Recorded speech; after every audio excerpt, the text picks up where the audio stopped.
யாத்திராகமம் 15ஆம் அதிகாரம் 1ஆம் வசனம் முதல் 8ஆம் வசனம் வரை.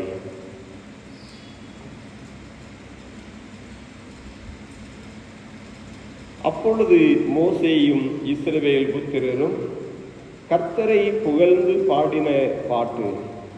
கர்த்தரை பாடுவேன், அவர் மகிமையாய் வெற்றி சிறந்தார்.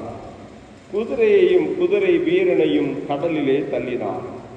கர்த்தர் என் பலனும் என் கீதுவுமானவர், அவர் எனக்கு இரட்சிப்புமானவர்.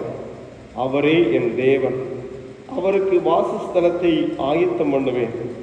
அவரே என் தகப்பனுடைய தேவன், அவரை உயர்த்துவேன். கர்த்தரே யுத்தத்தில் வல்லவர், கர்த்தர் என்பது அவருடைய நாமம். பார்வோனின் ரதங்களையும் அவன் சேனைகளையும் சமுத்திரத்திலே தள்ளிவிட்டார். அவனுடைய பிரதான அதிபதிகள் சிவந்த சமுத்திரத்தில் அமிழ்ந்து போனார்கள். ஆழி அவர்களை மூடிக்கொண்டது, கல்லை போல ஆழங்களில் அமிழ்ந்து போனார்கள். கர்த்தாவே, உமது வலதுகரம் பலத்தினால் மகத்துவம் சிறந்திருக்கிறது. கர்த்தாவே, உம்முடைய வலதுகரம் பகைஞரை நொறுக்கிவிட்டது. உமக்கு விரோதமாய் எழும்பினவர்களை உமது முக்கியத்தின் மகத்துவத்தினாலே நிர்மூலமாக்கினேன். உம்முடைய கோபாக்கினை அனுப்பினேன், அது அவர்களை தாழ்டியைப் போல பட்சித்தது. உமது நாசியின் சுவாசத்தினால் ஜலம் குவிந்து நின்றது, வெள்ளம் குவியலாக நிமிர்ந்து நின்றது. ஆழமான ஜலம் நடுக்கடலிலே உறைந்து போயிற்று. தொடருவேன், பிடிப்பேன், கொள்ளையாடி பங்கிடுவேன். என் ஆசை அவர்களிடத்தில் திருப்தியாகும். என் பட்டயத்தை உருவுவேன், என் கை அவர்களை சங்கரிக்கும் என்று பகைஞன் சொன்னான். உம்முடைய காற்றை வீச பண்ணினீர், கடல் அவர்களை மூடிக்கொண்டது. திரளான தண்ணீர்களின் ஈயம் போல அமிழ்ந்து போனார்கள். கர்த்தாவே, தேவர்களில் உமக்கு ஒப்பானவர் யார்? பரிசுத்தத்தில் மகத்துவம் உள்ளவரும் துதிகளில் பயப்படத்தக்கவரும் அற்புதங்களை செய்கிறோமாகிய உமக்கு ஒப்பானவர் யார்? நீர் உமது வலதுகரத்தை நீட்டினீர், பூமி அவர்களை விழுங்கி போட்டது. நீர் மீட்டு கொண்ட இந்த ஜனங்களை உமது கிருபையினாலே அழைத்து வந்தேன். உம்முடைய பரிசுத்த வாசஸ்தலத்துக்கு நேராக அவர்களை உமது பலத்தினால் வழி நடத்தினீர். ஜனங்கள் அதை கேட்டு தத்தளிப்பார்கள். பெலிஸ்தியாவின் குடிகளை திகில் பிடிக்கும். ஏதோமின் பிரபுக்கள் கலங்குவார்கள். மோவாபின் பராக்கிரமசாலிகளை நடுக்கம் பிடிக்கும். கானானின் குடிகள் யாவரும் கரைந்து போவார்கள் என்பது பாடம் முடிந்தது. கிறிஸ்துக்குள் அன்பானவர்களே, ஆண்டவரும் இரட்சகருமாகிய இயேசு கிறிஸ்துவின் இனிதான நாமத்தினாலே ஒவ்வொருவரையும் அன்போடு வாழ்த்துகிறேன். குறிப்பாக நம்முடைய இந்திய தேசத்தினுடைய 80வது சுதந்திரத்தின நல்வாழ்த்துக்களையும் கூறிக்கொள்ளும் மிகுந்த மகிழ்ச்சி அடைகின்றேன். ஆண்டவர் நம்மளுக்கு கொடுத்திருக்கிற இந்த தேசத்திற்காக நாம் கர்த்தரை ஸ்தோத்தரிக்கவும், இந்த தேசத்திற்காக நாம் ஜெபிக்கவும் ஆண்டவர் இந்த வேலையை நமக்கு தந்திருக்கிறார். அன்புக்குரியவர்களே, ஆண்டவருடைய நாமம் மகிமைப்படுவதாக. இந்த நாளிலும் ஒருவேளை கல்வி சால நிறுவனங்கள் மற்றும் அலுவலகங்களிலே, பற்பல இடங்களிலே, அநேக திருச்சபைகளிலே தேசிய கொடியை ஏற்றி அவ்விதமாக இன்றைக்கு சுதந்திர தினத்தை வெளிப்படுத்துகின்றார்கள். 1947ஆம் ஆண்டிலே நடைபெற்றதான அந்த சுதந்திர விழா கொண்டாட்டம் கோவையிலே நடைபெற்ற ஒரு கொண்டாட்டத்தின் நிகழ்வுகளை ஒரு பேப்பரிலே, அது வாட்ஸ்அப்பில் வந்த செய்தியை வாசித்தேன். நடு இரவிலே அவர்கள் பட்டாசு வெடித்து அவ்விதமாக சிறப்பாக கொண்டாடி இருக்கின்றார்கள். காவல்துறை எல்லா இடத்துக்கும் சொல்லியிருக்கிறார்கள். அதிலே வாசித்தேன், கோவில்களிலே மற்றும் கிறிஸ்தவ ஆலயங்களிலே இரவிலே அரை மணி நேரம் மணி அடிக்கப்பட வேண்டும் என்று அவ்விதமாக மணி அடித்து அன்றைக்கு 1947ஆம் ஆண்டிலே அவ்விதமாக சுதந்திர தினத்தை அவர்கள் கொண்டாடினார்கள். வெடித்து இனிப்பு வழங்கி கொண்டாடினார்கள் என்ற அந்த செய்தியை வாசித்தேன்.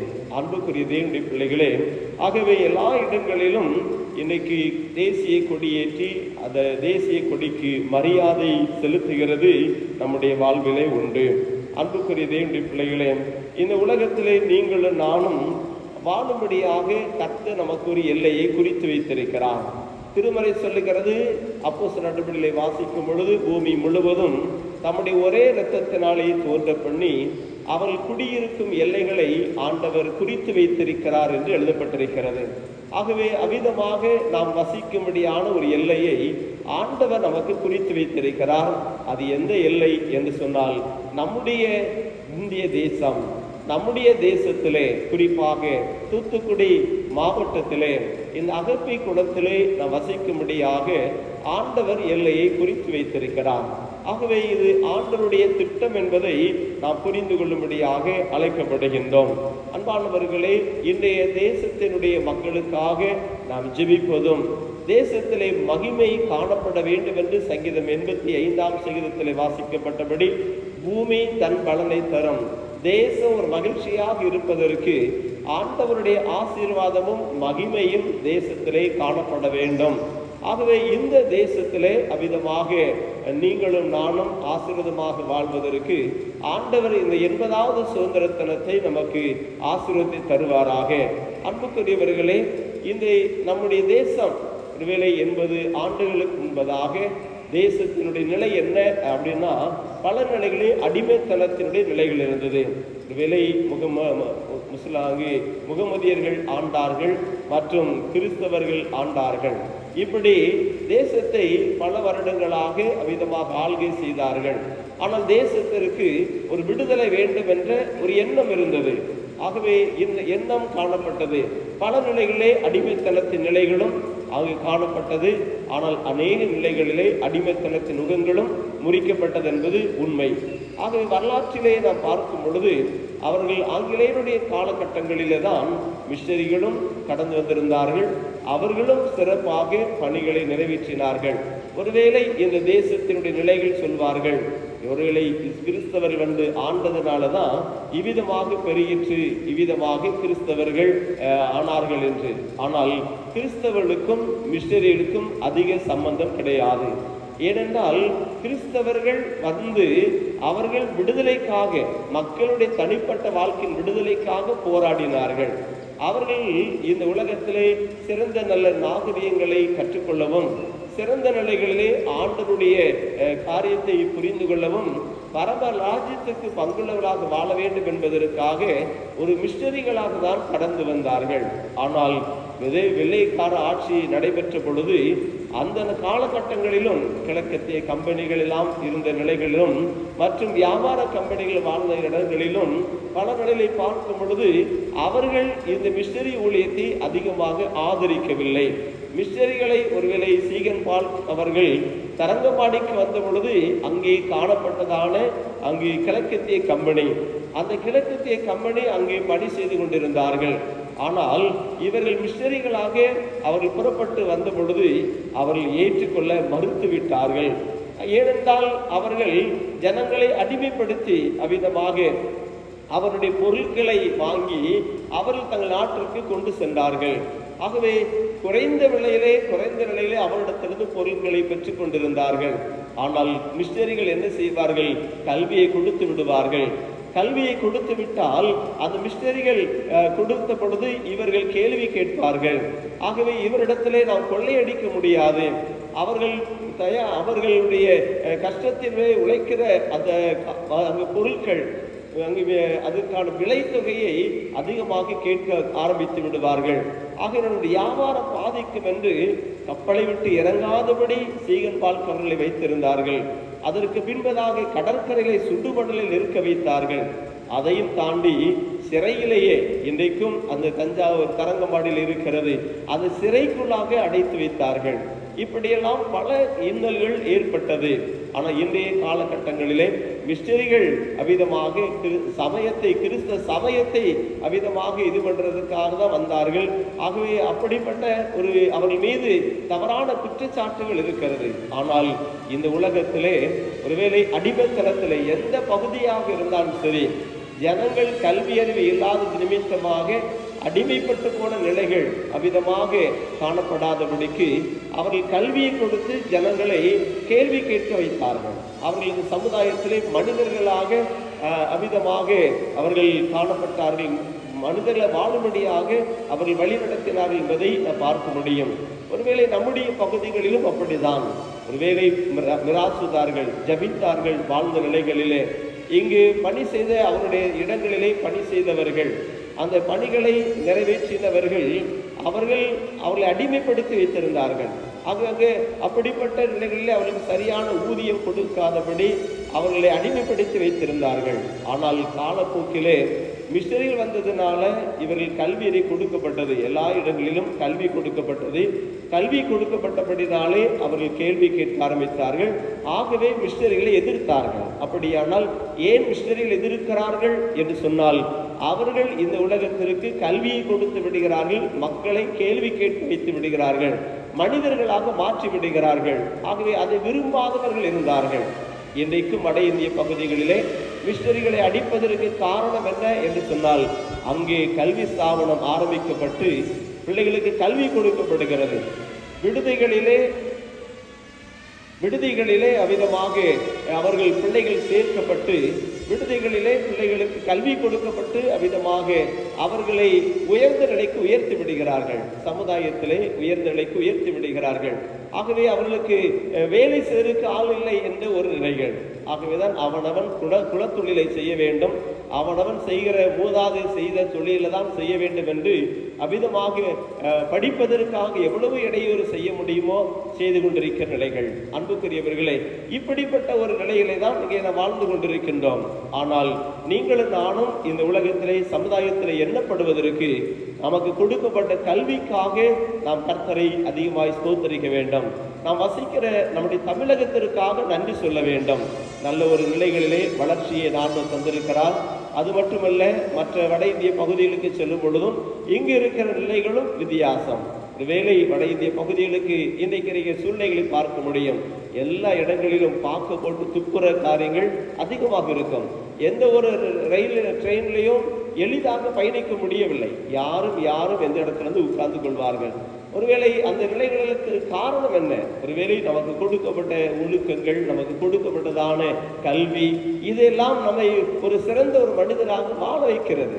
ஆனால் இதுதான் மிஷனரிகள் செய்தார்கள். ஆனால் மிஷனரிகள் மனமாற்றத்துக்கு நம்மை நடத்தினார்கள், சமுதாயத்திலே மாற்றத்துக்கு உயர்வுக்கு நம்மை நடத்தினார்கள். காலப்போக்கில் அது சமய மாற்றமாக கூட மாற முடியும். ஆகவே அவ்விதமான நிலையிலே ஆண்டவர் எங்களை நேசித்து இப்படிப்பட்ட காரியங்களை கொடுத்தபடியினாலே அவருடைய அன்பு எங்களுக்கு கிடைத்திருக்கிறது. அந்த அன்பை நாங்கள் பின்பற்றுவோம் என்று கிறிஸ்துவனுடைய மார்க்கத்தை பின்பற்றுகின்றார்கள். அன்பான தேவனுடைய பிள்ளைகளை, ஆனால் இன்றைக்கு எதற்கெடுத்தாலும் சரி, ஆகவே சமய மாற்றம், மத மாற்றம் என்று அங்கு கூச்சலிட்டு கொண்டிருக்கிற நிலைகள் இருக்கிறதை பார்க்க முடிகிறது.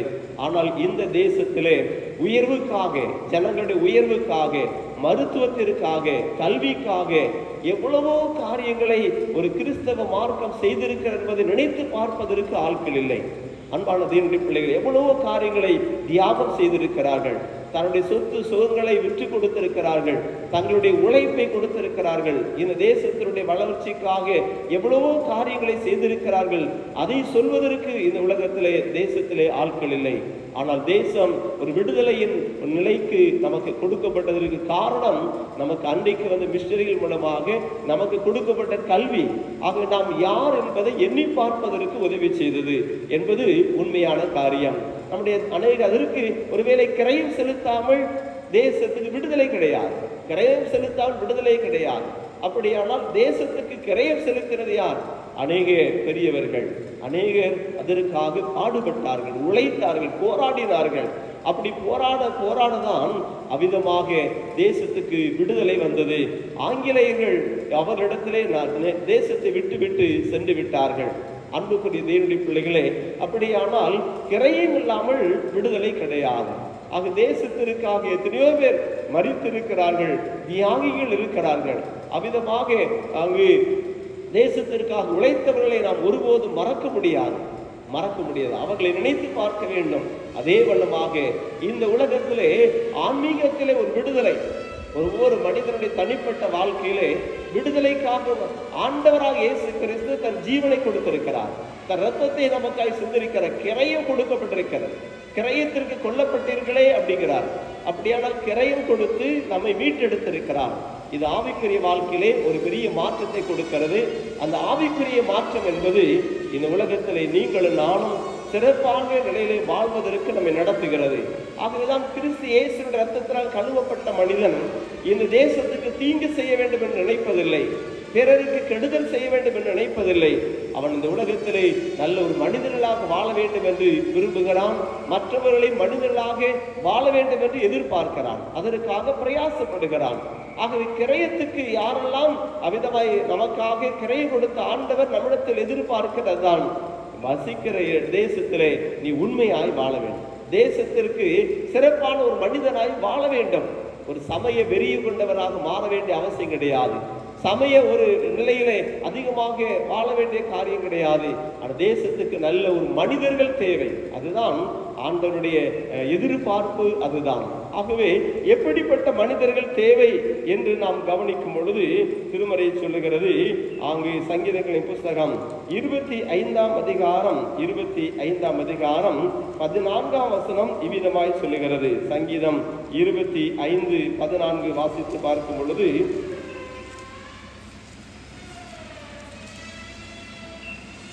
கர்த்தருடைய ரகசியம் அவருக்கு பயந்தவரிடத்தில் இருக்கிறது, அவர்களுக்கு தம்முடைய உடன்படிக்கையை தெரியப்படுத்துகிறார். அன்பானவர்களே, உபாகமம் 6ஆம் அதிகாரத்துக்கு நாம் கடந்து வரும் பொழுது, உபாகமம் 6ஆம் அதிகாரத்திலே 6ஆம் அதிகாரம் 1ஆம் வசனத்தை வாசிக்கிறேன். நீ உன் தேவனாகிய கர்த்தருக்கு பயந்து உயிரோடு இருக்க நாளெல்லாம் நீயும் உன் குமாரனும் உன் குமாரத்தையும் நான் உனக்கு விதிக்கிற அவருடைய எல்லா கற்பனைகளையும் கட்டளைகளையும் கை கொள்ளுகிறதுனாலே உன் வாழ்நாள் நீடித்திருக்கும்படிக்கு. 2ஆம் வசனம், நீ சுதந்திரிக்க போகிற தேசத்திலே கை கொள்வதற்காக உங்களுக்கு போதிக்க வேண்டும் என்று உங்கள் தேவனாய் கர்த்தர் கற்பித்த கற்பனைகளையும் கட்டளைகளையும் நியாயங்களும் இவைகளே.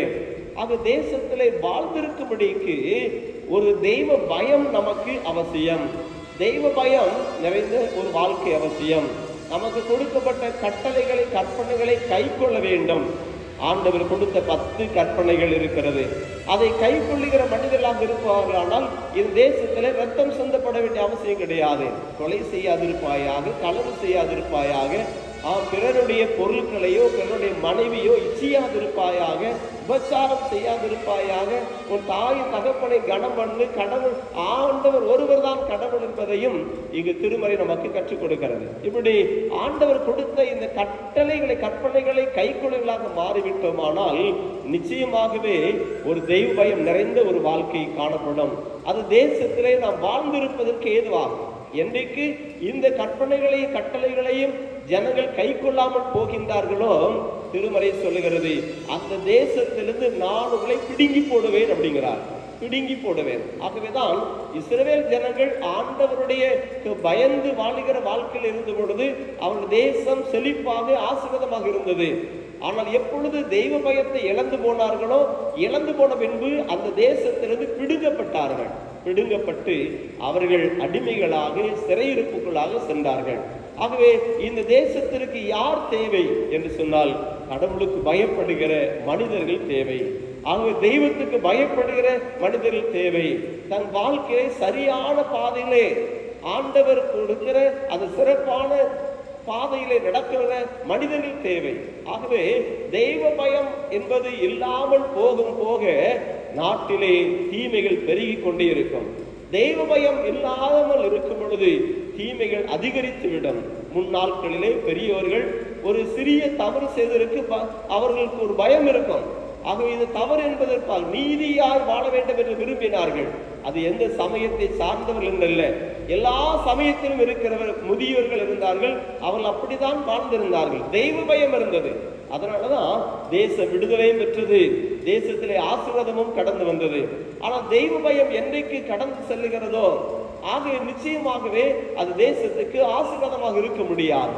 அது எந்த சமயத்தை சார்ந்தவர்களாக இருந்தாலும் சரி, தெய்வ பயம் இல்லாமல் காணப்பட்டு விட்டால் என்றால் தீமைகள் அதிகரித்துவிடும், வாழ்க்கை தாறுமாறாக மாறிவிடும். ஆகவே ஆண்டவருக்கு பயப்படுகிறவர்கள் தேவை. இரண்டாவது, இந்த தேசத்துக்கு யார் தேவை என்று சொன்னால், தானியேலின் புஸ்தகத்திலே 6ஆம் அதிகாரம் 4ஆம் வசனத்தில் சொல்லப்பட்டிருக்கிறது. இந்த தானியேல் குற்றமற்றவனாக இருந்தான், குறைவற்றவனாக இருந்தான். அவரிடத்தில் எந்த விதமான குற்றமும் காணப்படவில்லை. அப்படியானால் யார் தேவை என்று சொன்னால் உண்மையுள்ளவர்கள் தேவை. உண்மையுள்ளவர்கள் தேவை. இந்த தேசத்துக்கு யார் தேவை? உண்மையுள்ளவர்கள். இன்றைக்கு பார்க்கும் பொழுது தேசத்தில் உண்மையற்றவர்கள் குறைந்திருக்கிறார்கள். எந்த ஒரு காரியத்தை செய்யும்படியாக நினைத்தாலும் அதிலே லஞ்ச லாவண்யம் இல்லாமல் காரியம் இல்லை. ஆகவே தனக்கென்று சேர்க்கிறதிலே அவர்கள் குறியாக இருக்கிறார்களுடைய தேசத்திற்காக செய்ய வேண்டிய காரியங்களை உண்மையாய் செய்யவில்லை. 200 வருஷமான ஆங்கிலேயர் காலத்தில் கட்டப்பட்ட பாலம் இன்றைக்கும் இருக்கிறது. ஆனால் இன்னைக்கு கட்டப்படுகிற பாலம் ஒரு மாதத்தில் உடைந்து விடுகிறது என்றால் அங்கே என்ன உண்மை இருக்கிறது? உண்மையே கிடையாது. அப்ப உண்மையில்லாத ஒரு நிலையிலே காணப்படுகிற நிலைகள் இருக்கிறது. ஆனால் இந்த தேசத்துக்கு யார் தேவை என்று சொன்னால் உண்மையுள்ளவர்கள். அந்நிய தேசத்திலே சிறையிருப்பிலே சென்றிருந்த தானியேல் அவனை குற்றப்படுத்தும்படியாக நினைத்திருந்தார்கள். ஆனால் அவனுடைய பிரதானிகளுடைய பணியிலே அவன் குற்றமற்றவனாக இருந்தான். தேடி பார்த்தாலும் கிடைக்கல. அதுதான் தானியேலுக்காக கர்த்தரும் துணை நின்றார். அவன் சிங்கக்கவிகளை போடும் பொழுதும் கர்த்தர் தூதனை அனுப்பி அவனை கட்டி போட்டார். அந்த சிங்கத்தின் வாயை கட்டி போட்டார். தானியேலை காப்பாற்றுவதற்காக கர்த்தர் உண்மையாக இருந்தார். ஆகவே உண்மை உள்ள மனிதன் பரிபூர்ணமான ஆசீர்வாதத்தை பெறுவான். ஆனால் இன்றைய காலகட்டங்களில் பார்க்கும் பொழுது உண்மையற்ற மனிதர்கள் குறைந்திருக்கிறதுனால இந்த உலகத்திலே பல நிலைகளிலே தீமைகள் பெருத்திருக்கிறது. ஆகவேதான் ஆசீர்வாதம் இல்லாத குடும்பங்களாக மாறிவிடுகின்றன. ஆனால் ஆண்டவர் எதிர்பார்க்கிற காரியம் உண்மையுள்ளவர்கள் தேவை. இந்த தேசத்துக்கு யார் தேவை? உண்மையுள்ளவர்கள் தேவை. ஆனால் உண்மையற்ற நிலைகள் மாற வேண்டும். மூன்றாவதாக யார் தேவை? பொருளாசையற்றவர்கள் தேவை. திருமறை சொல்லுகிறது, நீதிமொழிகள் 15ஆம் அதிகாரம் 27ஆம் வசனத்திலே வாசித்து பார்க்கும் பொழுது, நீதிமொழிகள் 15:27 பொருளாசைக்காரன் தன் வீட்டை கலைக்கிறான், பரிதானங்களை வெறுக்கிறவனோ பிழைப்பான். பொருளாசைக்காரன் தன் வீட்டை கலைக்கிறான். பொருளாசையாக இருக்கிறவன். அன்பான தேவனுடைய பிள்ளைகளே, நாட்டிற்கு தேவை யார் என்று சொன்னால் அங்கு தியாகம் செய்கிறவர்கள் தேவையை தவிர பொருளாசை உள்ளவர்கள் அல்ல. அப்படியானால் இன்னைக்கு பொருளாசையற்றவர்களாக வாழ்வுகிற நபர்கள் தேவை. அன்பான தேவனுடைய பிள்ளைகளே, பொருளாசையற்றவர்களாக தான் இந்த தேசத்துக்கு அநேக காரியங்களை செய்ய முடியும். பொருளாசைக்காரன் தன் வீட்டை கலைக்கிறான் என்றால் இந்த தேசத்திலே யாரெல்லாம் பொருளாசையோடு அப்படிப்பட்ட நிலைகளில் இருக்கிறார்களோ அவர்கள் மூலமாக கலைக்கப்படுகிறது. குடும்பம், தேசம் எல்லாம் கலைக்கப்படுகிறது. அப்ப காரணம் என்ன? தேசத்துக்கு பொருளாசையற்றவர்கள். காமராஜ் அவர்களை இன்றைக்கு எல்லாரும் உலகமே போற்றுகிறது. காரணம் என்ன? அவர் தனக்காக சேர்த்து வைக்கவில்லை. அதுதான் அன்னை தெரசா அம்மையாரை உலகம் போற்றுகிறது. காரணம் என்ன? அவர்கள் தனக்காக ஒன்றும் சேர்த்து வைக்கவில்லை. எவ்வளவோ காரியங்களை செய்திருக்கிறார்கள். இப்படி பிறருக்காக தியாகம் செய்கிறவர்கள் போற்றப்படுவார்கள். ஆனால் பொருளாசைக்காரர்கள் தூற்றப்படுவார்கள். ஏனென்றால் அவர்கள் மூலமாக தான் தேசத்திற்கு அழிவாக மாறுகிறது. அன்புக்குரிய தேவனுடைய பிள்ளைகளே, அப்படியானால் இந்த தேசத்திற்கு யார் தேவை என்று சொன்னால் இந்த 3 காரியங்களை மத்தியிலே சொல்லுகிறேன். தேவனுக்கு பயப்படுகிறவர்கள் அவர்கள் தேவை. உண்மையுள்ளவர்களாக இருக்கிறவர்கள் தேவை. பொருளாசை அற்றவர்களாக வாழ்கிறவர்கள் தேவை. இது இருக்குமானால் இந்த தேசம் இன்னும் ஆசீர்வாதமாக இருக்க முடியும். ஆகவே இன்றைக்கும் நாம் அப்படிப்பட்ட நபர்களை உலக தேசத்திலே ஆண்டவர் தேடிக்கொண்டிருக்கிறார். அது எந்த சமயத்தை சார்ந்தவர்களாக இருந்தாலும் சரி, இப்படிப்பட்ட மனிதர்கள் இருப்பார்களானால் இந்த தேசம் ஒரு ஆசீர்வாதமான நிலையிலே பயணிக்க முடியும். தேசத்திற்கு எதிர்காலத்தை குறித்த சிந்தனை காணப்படும். எதிர்காலத்தை குறித்த ஒரு நல்ல ஒரு திட்டங்கள் காணப்பட முடியும். தேசம் ஒரு ஆசீர்வாதமான நிலையிலே காணப்பட முடியும். கிறிஸ்துவுக்கு அன்பானவர்களே, அடிமைப்பட்டு வாழ்ந்த காலத்திலிருந்து கர்த்தர் நமக்கு ஒரு விடுதலை கொடுத்து இந்த சுதந்திர தினத்தை கொண்டாட செய்தார். 80 ஆண்டுகளாக இந்த தேசத்தை ஆண்டவர் நடத்தியிருக்கிறார். தேசத்தின் தலைவர்கள் காலங்களிலே கொண்டு வந்து நடத்தியிருக்கிறார். ஆனால் இந்த தேசம் இன்னும் ஆசீர்வாதமாய் காணப்படுவதற்கு இந்த உலகத்திலே ஒருவேளை நீங்களாக இருக்கலாம், நானாக இருக்கலாம், இந்த தேசத்தை நடத்துகிற அதிகாரிகளாக இருக்கலாம், தேசத்தின் குடிகளாக இருக்கலாம். ஆனால் இவர்கள் யார் தேவை என்பதை சரியாக புரிந்து கொண்டு அப்படிப்பட்ட நிலைகளிலே இந்த தேசத்திற்காக நாம் செயல்படுவோமானால், தேசத்திற்காக செய்வோமானால் நிச்சயமாகவே நாம் ஆசீர்வாதமான நிலையிலே காணப்பட முடியும். தேசமும் ஆசீர்வாதமாக இருக்க முடியும். நாடு உனக்கு என்ன செய்தது என்று நினைக்காதே, நாட்டிற்காக நீ என்ன செய்தாய் என்பதை நினைத்து பார் அப்படிங்கிறாங்க. அப்போ நாடு எனக்கு என்ன செய்தது என்று கேட்கிறது உண்டு, ஆனால் அதை காட்டிலும் இந்த தேசத்திற்காக நான் என்ன செய்தேன் இந்த கேள்வியோடு கூட இந்த 80வது சுதந்திர தினத்துக்குள் நாம் கடந்து செல்வோம். நிச்சயமாகவே இந்த தேசத்திற்காக நாம் செயல்பட முடியும். ஆசீர்வாதமான நிலையிலே தேசம் காணப்பட முடியும். அகில உலக தேசத்திலே ஒரு உயர்ந்த நிலையை காணப்படவும், அநேக நாட்டு மக்களுக்கு உதவிகரமாக காணப்படவும் அந்த தேசத்தை ஆண்டவர் ஆசீர்வதித்து மென்மேலும் நடத்துவாராக. ஆண்டவர் நமக்கு கொடுத்த விடுதலை, அவர் நமக்கு கொடுத்த அந்த இரக்கம், அந்த பாவத்தில் மரித்து போன நிலையிலிருந்து உயிர்ப்பிக்கப்பட்ட நிலையை எண்ணி பார்த்து தொடர்ந்து அவருக்காக நாமும் விடுதலையோடு வாழ்வோம். இந்த தேசமும் விடுதலையோடு தொடர்ந்து காணப்பட கர்த்தர் உதவி செய்வாராக. ஆமென்.